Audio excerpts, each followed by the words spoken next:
What advice can you give to somebody that's new to working out, that haven't been in here, kind of someone that's in your position? What would you say to them?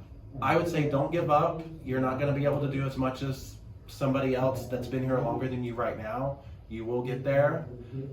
Everything will fall into place. You're going to notice the difference. You won't notice the difference right away. It took me 3 months before I started noticing a difference. People are going to notice a difference in you, but you probably won't notice that yourself until you start going down in those sizes of clothes and looking at yourself in the mirror.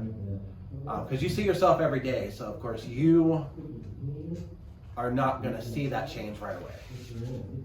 I still look at myself and I still see at times that old person that from January weighing almost 400 pounds. And if sorry if I get emotional. No, it's good.